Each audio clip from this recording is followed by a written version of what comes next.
Fyodor दोस्तोव्स्की का शहरा आफाक novel जुर्म और सज़ा सिर्फ एक कत्ल की कहानी नहीं, बल्कि ये इंसानी जहन और ज़मीर की गहराइयों में एक सफ़र है।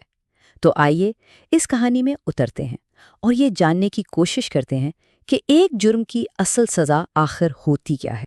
इस नॉवल को समझने के लिए हमें खुद दोस्तोवेस्की की जिंदगी में झांकना होगा। जरा सोचें, सन 1849 में उन्हें एक बागी गिरोह का हिस्सा होने के इल्जाम में फायरिंग स्क्वाड के सामने खड़ा कर दिया गया था। ये एक ड्रामा था, एक नफसियाती खेल, और बिल्कुल आखिरी लम्हे में उनकी सजाए मौत को उम्र कैद में बदल दिया गया। मौत को इतने करीब से देख के वापस आना ये कोई मामूली तजुर्बा नहीं था। उस एक लम्हे ने, आप कह सकते हैं, इनके अंदर सब कुछ बदल कर रख दिया और उनकी तहरीरों को वो गहराई दी जिसकी वजह से आज भी हम उन्हें पढ़ते हैं। जुर्म और सज़ा जैसे शाहकार की बुनियाद शायद इसी लम्हे में रखी गई। चलें अब मिलते हैं इस नावल के मरकजी किरदार से, रोडियन रास्कोल्निकोव, एक बहुत ही ज़हीन नौजवान जो गुर्बत, हालात और अपने ही खतरनाक ख्यालात के जाल में फंसकर तबाही के बिल्कुल करीब खड़ा है। तो रास्कोल्निकोव की दुनिया कैसी है? ये एक ऐसी दुनिया है जहां हर तरफ अंधेरा और मायूसी है। वो इतना गरीब है कि उसके पास अपनी मकान मालकिन को देने के लिए पैसे नहीं, और वो एक ऐसी छोटी सी कोठरी में रहता है जो किसी अलमारी जैसी लगती है। और इसी गहरी तन्हाई और मायूसी से एक बहुत ही खौफनाक मंसूबा जन्म लेता है। शुरू में तो ये सिर्फ एक ख्याल था, एक ज़हनी खेल। वो खुद से कहता है, अरे नहीं, ये संजीदा थोड़ी है, मैं तो बस खुद को बहला रहा हूँ। लेकिन कुछ ख्यालात आसेब की तरह होते हैं, जो एक बार जहन में आ जाए तो फिर पीछा नहीं छोड़ते।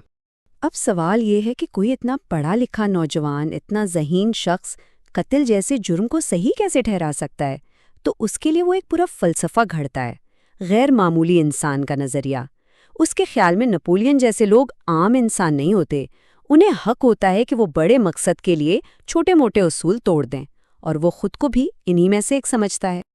और फिर एक दिन कुछ ऐसा होता है जो उसके इरादे को गोया पत्थर पर लकीर बना देता है। वो कहीं से गुजर रहा होता है और दो लोगों को बिल्कुल वही बातें करते सुनता है जो उसके अपने जहन में चल रही थीं। उसे ऐसा लगता है जैसे पूरी कायनात उसे ये जुर्म करने का इशारा दे रही हो। और यहाँ से कहानी एक बहुत ही तारीख मोड़ लेती है। अब तक जो कुछ सिर्फ जहन में था, वो एक खौफनाक, खूनी हकीकत बनने वाला है।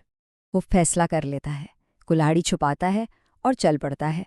हर कदम उसे उस मकाम के करीब ले जा रहा है जहां से वापसी का कोई रास्ता नहीं। तनाव बढ़ता जा रहा है।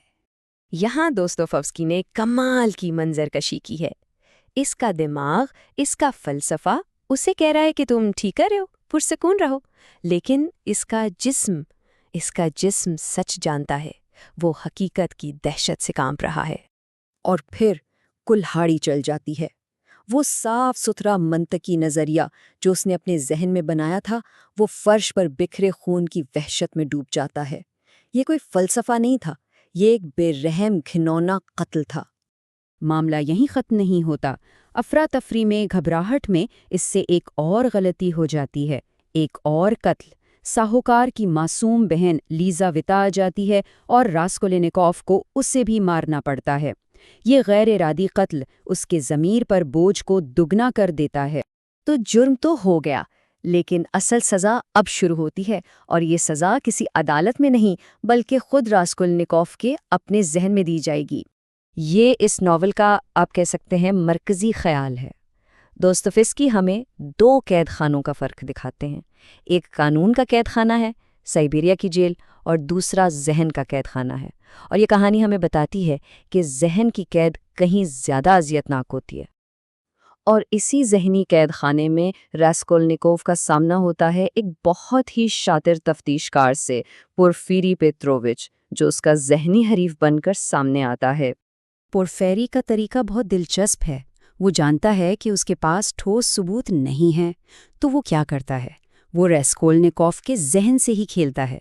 उसे बस शक और खौफ के जाल में फंसाए रखता है, ये जानते हुए कि मुजरिम का ज़मीर ही उसे आखिरकार पकड़वाएगा। और पोर्फिरी का खेल काम कर रहा होता है। रास्कोल्निकोव का ज़मीर उसे अंदर ही अंदर से खा रहा है। उसकी हालत बिगड़ती जाती है। वो बुखार में मुब्तला हो जाता है, नींद में बड़बड़ाता है और बार बार जाए वक़ुआ पर वापस जाकर खुद को खतरे में डालता है। جب لگ رہا تھا کہ راسکولنیکوف اپنی ہی بنائے ہوئے ذہنی جہنم میں ہمیشہ کے لیے قید ہو جائے گا، تب کہانی میں ایک امید کی کرن داخل ہوتی ہے۔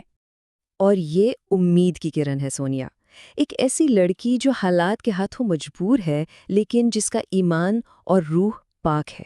وہ راسکولنیکوف کے غرور اور عقل پرستی کا بالکل الٹ ہے۔ تو اب راسکولنیکوف کے سامنے دو راستے ہیں، ایک اس کا اپنا راستہ ہے، عقل، غرور اور تنہائی کا، اور دوسرا سونیا کا راستہ، ایمان، عاجزی اور دوسروں سے محبت کا۔ اب اسے انتخاب کرنا ہے۔ اور دیکھیں، جب وہ آخرکار سونیا کے سامنے اپنے جرم کا اعتراف کرتا بھی ہے، تب بھی اس کا تکبر ختم نہیں ہوتا۔ وہ اسے ایک عام قتل ماننے کو تیار ہی نہیں۔ وہ کہتا ہے، میں نے کسی انسان کو نہیں، ایک اصول کو قتل کیا ہے۔ لیکن سونیا کی محبت اور ثابت قدمی آخرکار رنگ لاتی ہے۔ راسکولنیکوف کا سفر یہاں سے تبدیلی کی طرف مڑتا ہے۔ پہلے وہ اعتراف کرتا ہے، پھر سزا قبول کرتا ہے، اور سائبیریا کی قید میں اپنی تکلیف کے ذریعے وہ آخرکار اپنے متکبر نظریات کی قید سے آزاد ہوتا ہے۔ اور آخرکار اسے یہ سمجھ آ جاتا ہے، وہ یہ جان لیتا ہے کہ کوئی بھی انسان، چاہے وہ خود کو کتنا ہی غیر معمولی کیوں نہ سمجھے، اس سے کسی دوسرے کی جان لینے کا حق نہیں ہے۔ انسانی زندگی کی قدر ہر نظریے سے بالاتر ہے۔ تو یہ ناول ہمیں ایک بہت بڑے سوال کے ساتھ چھوڑ جاتا ہے۔ کسی بھی جرم کی اصل قیمت کیا ہے؟ کیا وہ سزا ہے جو قانون دیتا ہے، یا وہ سزا جو انسان کا اپنا ضمیر اسے دیتا ہے، جو اسے اندر ہی اندر سے کھا جاتی ہے؟